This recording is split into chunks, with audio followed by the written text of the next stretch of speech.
കടല് കരയെ പ്രണയിക്കുന്നത് നിങ്ങൾ കണ്ടിട്ടുണ്ടോ? പക്ഷെ കടലും മലകളും പ്രണയിക്കുന്നത് നിങ്ങൾ കണ്ടിട്ടുണ്ടോ? ഉം. അത് കാണാൻ നിങ്ങൾ ഇങ്ങോട്ട് വരണം. So welcome to Gokarna.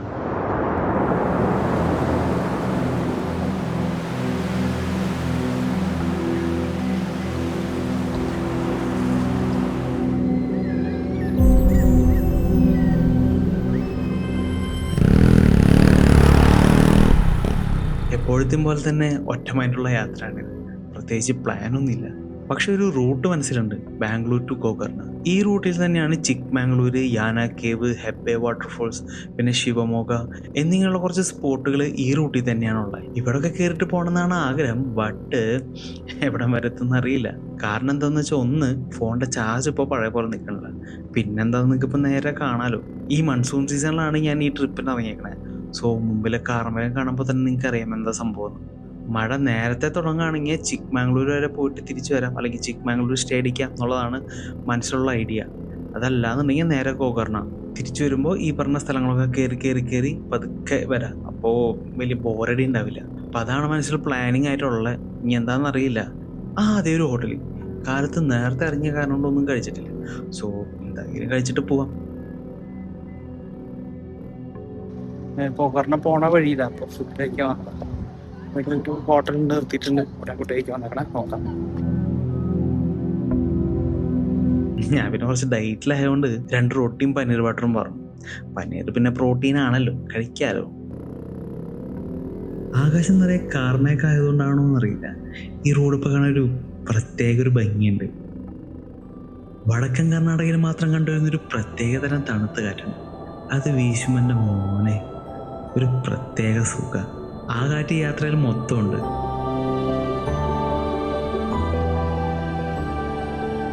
സൈഡിലേക്ക് നോക്കിക്കഴിഞ്ഞാൽ നിങ്ങൾക്ക് വിൻമിൽസ് കാണാൻ പറ്റും. ഞാൻ നോക്കിയപ്പോൾ എൻ്റെ താഴേക്ക് വഴികൾ പോലെ എന്തൊക്കെയോ കാണുന്നുണ്ട്. പിന്നെ ഒന്ന് പോയി നോക്കാലേ എന്ന് വിചാരിച്ച് ഞാൻ ഗൂഗിൾ മാപ്പിൽ തപ്പിക്കിപ്പോൾ അവിടെ ഒരു വ്യൂ പോയിന്റ് കണ്ടു. പിന്നെ ഒന്നും നോക്കിയില്ല, നേരെ അങ്ങോട്ട് വിട്ടു. ഒരു വില്ലേജിനുള്ളിൽ കൂടെയാണ് ഈ വഴി പോയിട്ട് വേണം നമുക്ക് ലൊക്കേഷൻ എത്താൻ.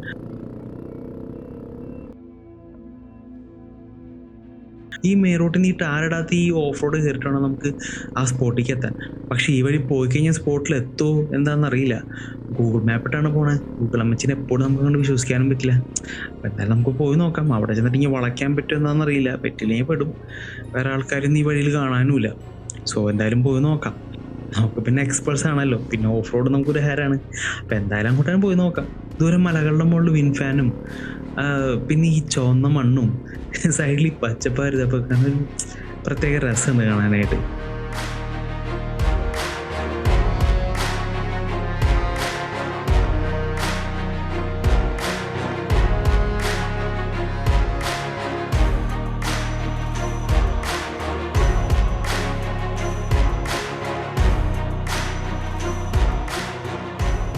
അയ്യോ, ഇതാണ് ഈ റൂട്ടിൻ്റെ എൻഡ്. ഇൻഫാൻ്റെ ചോട്ടിക്കൊന്നും പോകാൻ പറ്റില്ല. ഇവിടെ ഒരു പയ്യൻ നിൽക്കണ്ടായിരുന്നു. അവൻ ലോക്കലാണ്. അവനോട് ചോദിച്ചപ്പോൾ അങ്ങോട്ട് പോകാൻ പറ്റില്ല എന്ന് അവൻ പറഞ്ഞത്. പിന്നെ അവിടെ നിന്നിട്ട് വേറെ കാര്യമൊന്നുമില്ലല്ലോ, വിചാരിച്ച് തിരിച്ചു പോകുന്നു.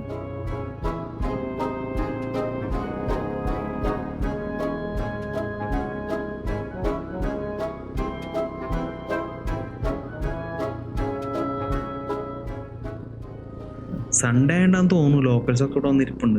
നല്ല പച്ചപ്പും ഹരിതാപയും നല്ല തണുത്ത കാറ്റൊക്കെ ഉള്ളപ്പോൾ സൺഡേ ആഘോഷിക്കാൻ പറ്റിയൊരു ക്ലൈമറ്റ് ആണല്ലോ. ഇവരെ ഡിസ്റ്റർബ് ചെയ്യണ്ടെന്ന് വെച്ചിട്ട് പിന്നെ ഞാൻ അങ്ങോട്ട് പോകുന്നു. പക്ഷെ അവിടെ ഒരു സ്പോട്ട് ഉണ്ട്, കാണാൻ നല്ല രസമുണ്ടായിരുന്നു. പിന്നെ ഞാൻ അങ്ങോട്ട് പോയില്ല. അവരവിടെ നിന്നിട്ട് എന്തൊക്കെയോ വർത്തമാനം പറയുന്ന കാര്യങ്ങളൊക്കെയാണ്. പിന്നെ വെറുതെ അവരെ പോയി ശല്യം ചെയ്യണ്ടല്ലോ എന്ന് വെച്ച് ഞാൻ തിരിച്ചു പോകുന്നു. പിന്നെ നമുക്ക് നൈറ്റ് ആകുമ്പോഴേക്കും ഗോകർണ എത്തണം. ഹോട്ടലൊന്നും ഞാൻ ബുക്ക് ചെയ്തിട്ടില്ല. അവിടെ ചെന്നിട്ട് വേണം നോക്കാൻ. അതുകൊണ്ട് വേഗം പോവാം. പിന്നെ മഴ പെയ്താൽ പണിയാ, ചിലപ്പോൾ പെടാനുള്ള സാധ്യതകളുണ്ട്. സോ വേഗം പോവാം. ആ കാണുന്ന സൈഡിൽ കൂടെയാണ് നമ്മൾ കണ്ട സ്പോട്ടിലേക്ക് പോകേണ്ടത്. ഈ വഴി നേരെ പോയി ലെഫ്റ്റിലോട്ട് റോഡുണ്ട്. ആ വഴി പോയി കഴിഞ്ഞാൽ നമ്മൾ നേരത്തെ കണ്ട സ്പോട്ടിലേക്ക് എത്താൻ പറ്റും. ഇനി ഒരു 10-200 കിലോമീറ്റർ നമുക്ക് ഈ ഹൈവേ കൂടെ തന്നെയാണ് പോകേണ്ടത്. അത് കഴിഞ്ഞ് കഴിഞ്ഞാൽ ഹൈവേയിൽ നിന്ന് ഇറങ്ങി ഉള്ളിലോട്ടുള്ള സാധാരണ ഒരു റൂട്ടിൽ കൂടെയാണ് നമുക്ക് പോകേണ്ടത്. ആ വഴി പലയിടത്തും റോഡില്ല, ഫുൾ ഓഫ് റോഡാ. മഴ പെയ്ത കാരണം കൊണ്ട് ഫുള്ള് ചെളിയും. അതുമാത്രമല്ല ഈ പോണ വഴിയൊന്നും നെറ്റ്വർക്കും ഇല്ല. ഫോണിലാണെങ്കിൽ ചാർജും കുറവാണ്. റോഡിലാണെങ്കിൽ പിന്നെ വേറെ ആൾക്കാരൊന്നും ഇല്ലാത്തതുകൊണ്ട് വഴിയൊന്നും ചോദിക്കാൻ വേറെ വഴിയില്ല. പിന്നെ ഈ വന്ന വഴി വേറെ ലൈറ്റോ വീടുകളൊന്നും ഇല്ലാത്തതുകൊണ്ട് ചെറിയ പേടിയൊക്കെ ഒന്ന് തോന്നിയായിരുന്നു. പിന്നെ വേറെ വഴിയില്ലല്ലോ, ഇനി തിരിച്ചു പോകാനും പറ്റില്ല, പോയേ തന്നെ പറ്റുള്ളൂ.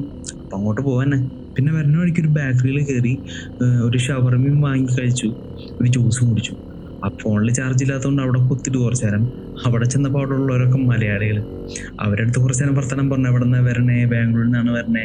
അപ്പോഴാണ് ചേട്ടൻ സജസ്റ്റ് ചെയ്തത് മാപ്പിൽ നോക്കി പോകാണ്ട് വഴി ചോദിച്ചു പോയി കഴിഞ്ഞാൽ കുറച്ചും കൂടി എളുപ്പത്തിൽ എത്താൻ പറ്റുന്നത്. അത് കഴിഞ്ഞ് ഇപ്പം ഈ വന്ന വഴി മൊത്തം കാടിൻ്റെ ഉള്ളിൽ കൂടിയാണ്. ഇവിടെ ആണെങ്കിൽ ലൈറ്റും ഇല്ല, മനുഷ്യന്മാരും ഇല്ല, ആരുമില്ല. പിന്നെ വരുന്ന വഴി കാട് കയറിയപ്പോൾ കാടിനുള്ളിൽ ഒറ്റയ്ക്കൊരു വീട് കണ്ടു. അത് കണ്ടപ്പോൾ ഒരു ഹൊറർ പടത്തിനുള്ള സ്റ്റോറി ഇങ്ങനെ മനസ്സിൽ വന്നു.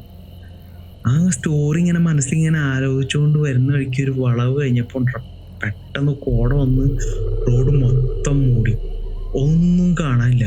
ഉള്ളിൽ പ്രേതപാടത്തിൻ്റെ കഥയും ഫ്രണ്ടിൽ കോടയും കണ്ടപ്പോൾ ചെറുതായിട്ട് ഒന്ന് വീണ്ടും കിളി എങ്ങോട്ടൊക്കെയോ പോയി. പിന്നെ പോയ കിളി പെട്ടെന്ന് തന്നെ തിരിച്ചു വന്നുകൊണ്ട് അധികം നേരം അവിടെ നിൽക്കാൻ നിന്നില്ല, പെട്ടെന്ന് തന്നെ അവിടെ നിന്നിട്ട് പോകുന്നു. വഴിയാണ്, പിന്നെ വേറെ വണ്ടികളൊന്നുമില്ല. ആ കൂടി കുറച്ച് ഹെവി ലോറീസ് 2-3 കണ്ടുള്ളൂ. പിന്നെ മാത്രമല്ല മൊബൈലിൻ്റെ ചാർജ് ഇങ്ങനെ കുറഞ്ഞു വന്നുകൊണ്ടിരിക്കുക. നെറ്റ്വർക്കും ഭയങ്കര മോശമാണ്. എയർടെലാണ് എൻ്റെ നെറ്റ്വർക്ക്. അവരുടെ നെറ്റ്വർക്ക് ഇപ്പോൾ ഭയങ്കര മോശം വെച്ചാൽ തീരെ കിട്ടുന്നില്ല. അത് ഇവിടെ മാത്രമല്ല, അവിടെ ബാംഗ്ലൂർ ആയാലും. ഇനി അങ്ങനെ മൊബൈലിൻ്റെ ചാർജ് അങ്ങനെ പോയി കഴിഞ്ഞാൽ ശരിക്കും പെടും.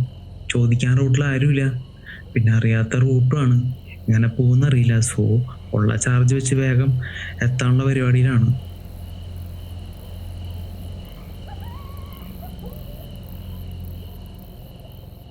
ഈ സ്ഥലത്താണ് ഞാൻ റൂം എടുത്തത്. ഇന്നലെ വന്നപ്പോൾ കുറച്ച് ലേറ്റ് ആയി, അപ്പോൾ കിട്ടിയത് ഇതാണ്. 1000 രൂപയാണ് ഒരു റൂമിന്.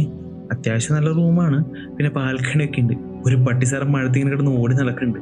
വല്ല പനിയും പിടിച്ച് ആര് സമാധാനം പറയും. ഇതാണ് ഓം ബീച്ച്. എൻ്റെ വീടിൻ്റെ അടുത്ത് തന്നെയാണ് കടലൊക്കെ ഉള്ളത്. ഒരു 12 kilometres 14 kilometres may be maximum.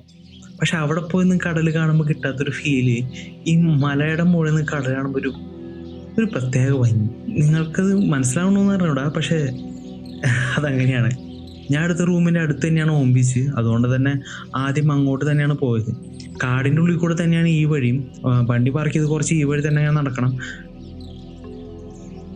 പിന്നെ അങ്ങോട്ട് താഴത്തോട്ടുള്ള സ്റ്റെപ്പും കാര്യങ്ങളൊക്കെ. അപ്പം ഈ വഴി പോയാണ് ഈ ബീച്ചിലേക്ക് എത്താം. ഇപ്പോൾ ഓഫ് സീസൺ ആയതുകൊണ്ടും പിന്നെ ഞാൻ കാലത്താണ് വന്നതുകൊണ്ടും ആൾക്കാർ വളരെ കുറച്ചുള്ളൂ.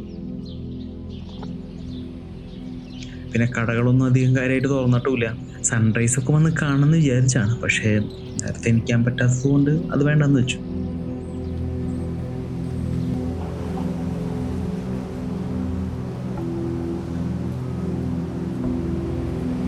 അപ്പം ഇതാണ് ഓം ബീച്ച്. ഓമിൻ്റെ ഷേപ്പിലുള്ളത് കൊണ്ടാണ് ഇതിന് ഓം ബീച്ച് എന്ന് പേര് വന്നത്. മഴ പെയ്ത കാരണം വെള്ളമൊക്കെ നല്ലോണം കലങ്ങിയിരിക്കുക. നീല നിറമൊന്നല്ല കടലിന്, കടലിനൊരു കലങ്ങിയ നിറമാണ് ഇപ്പോൾ.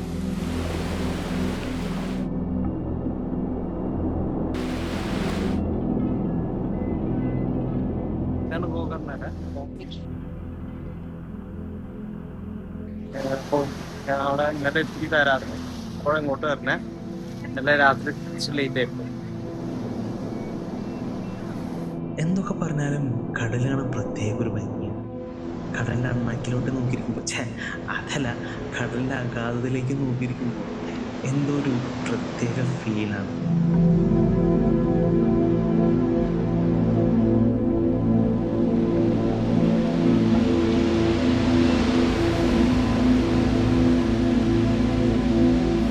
ഗേൾ ഫ്രണ്ട് കൈയും പിടിച്ച് കടത്തിത്തോടെ ഇങ്ങനെ വർത്താനം പറഞ്ഞു നടക്കാൻ അതൊരു പ്രത്യേക രസമാണ്. പിന്നെ നമ്മൾ ഒറ്റയ്ക്കായതുകൊണ്ട് നമുക്കിതൊന്നും പറഞ്ഞിട്ടില്ല. പിന്നെ വീണ്ടും ഇങ്ങനെ മഴ ചാറ് തുടങ്ങിയപ്പോൾ ഓം ബീച്ചിൽ നിന്ന് വിട്ടു. ഇനി അടുത്ത ബീച്ചിലോട്ട് പോവാം. അടുത്തതാണ് കുഡ്ലു ബീച്ച്. അങ്ങോട്ടുള്ള വഴി ഇങ്ങനെ കാട്ടിക്കൂടെ തന്നെയാണ്. നല്ല ഭംഗിയാണ് ഈ റൂട്ട് കാണാനായിട്ട്, കാടിൻ്റെ ഉള്ളിൽ കൂടെ. ഇവിടെയാണ് കുഡ്ലു ബീച്ചിൻ്റെ പാർക്കിംഗ് വരുന്നത്. ഇവിടെയും 10 രൂപ പാർക്കിംഗ് ചാർജ് കൊടുക്കണം. വണ്ടി പാർക്ക് ചെയ്ത് ഈ വഴി കൂടെ പോകണം എന്നാണ് തോന്നുന്നത്. പോയി നോക്കാം. കാരണം ഇവിടെ വേറെ ആൾക്കാരും തിരിച്ച് ചോദിക്കാനായിട്ട്. മഴ ചാറുന്നുണ്ട്. ഞാൻ റെയിൻ കോട്ടൊക്കെ ഇട്ടിട്ടാണ് പോണത്. പിന്നെ ഇവിടെ ഗോകർണയിൽ ക്ലിഫ് ട്രക്കിംഗ് ഒക്കെ ഉണ്ട്.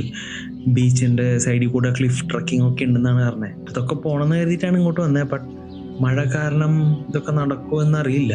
സീസൺ ടൈമിലൊക്കെ ഒന്ന് അത് കറക്റ്റായിട്ട് നടക്കും. അല്ലാതെ വന്നു കഴിഞ്ഞാൽ ഇതുപോലെ അങ്ങോട്ടും ഇങ്ങോട്ടും നടക്കാം, അത്രേ ഉള്ളൂ. കുഡ്ലു ബീച്ചിലും ഓം ബീച്ചിലും പാർക്കിംഗ് ഉണ്ട്. പാർക്കിങ്ങിന് 10 രൂപ. കുഡ്ലു ബീച്ചിൽ ഇങ്ങനെ പാർക്കിംഗ് ആയിട്ട് ഇങ്ങനെ നടക്കണം. ഞാൻ നടന്നുകൊണ്ടിരിക്കുക. നീ ഇറക്കാണ് പറഞ്ഞുകൊണ്ടിരിക്കണേ. ഇനി ഇറക്കാതെ ഞാൻ തിരിച്ചു കയറണം.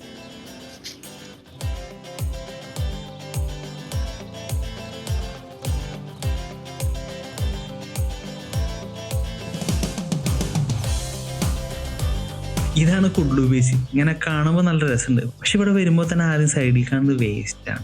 നമ്മുടെ നാട്ടുകാരത്ത് ഇങ്ങനെ നന്നാവാത്തെ ആ ഭംഗി അങ്ങോട്ട് കളഞ്ഞു. പിന്നെ ഈ സൈഡിലൊക്കെ കുറേ റെസ്റ്റോറൻറ്റ്സ് ഒക്കെ ഉണ്ട്.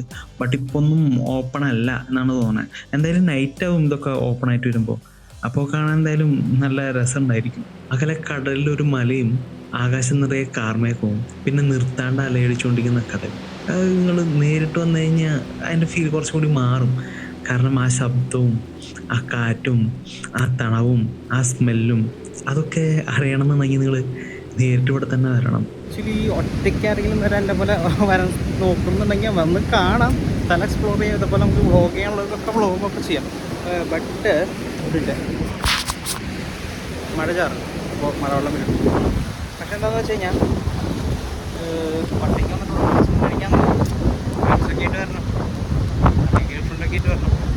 അപ്പോൾ അവിടെ കാണാനും എക്സ്പ്ലോർ ചെയ്യാനൊക്കെ കുറച്ചും കൂടി രസം ഉണ്ടാവുള്ളൂ. നോട്ട് വെള്ളം കയറി നോക്കി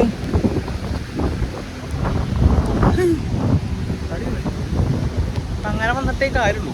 ഒറ്റയ്ക്ക് വന്നു കഴിഞ്ഞാൽ അതേപോലെ വീഡിയോസും കാര്യങ്ങളൊക്കെ എടുത്തിട്ട് ഇങ്ങനെ നൈസായിട്ട് പോവാം എന്ന് മാത്രം. പറഞ്ഞ പോലെ അല്ലെങ്കിൽ വലിയ രസമായിരുന്നു. പക്ഷേ തിരിച്ചു കയറുന്ന അത്ര എളുപ്പമല്ല. പ്രത്യേകിച്ചും എൻ്റെ പോലെ കസാലിൽ നിന്ന് മാത്രം മടങ്ങുന്ന ഒരു വ്യക്തിക്ക്.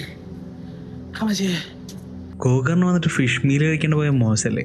ഒരു ഫിഷ് മീൽ കഴിച്ചു. തൊട്ടപ്പുറത്തൊരു മൈൽ സാർ നിൽക്കണമെന്ന് സാറിനോട് ടാറ്റും പറഞ്ഞ് നേരെ ഇങ്ങോട്ട് പോന്നു. ഈ യാത്രയുടെ ബാക്കി നമുക്ക് അടുത്ത വീഡിയോയിൽ കാണാം. അപ്പോൾ എല്ലാവരും സബ്സ്ക്രൈബ് ചെയ്യാൻ മറക്കരുത്. സബ്സ്ക്രൈബ് ചെയ്യണേ. അപ്പോൾ ബൈ.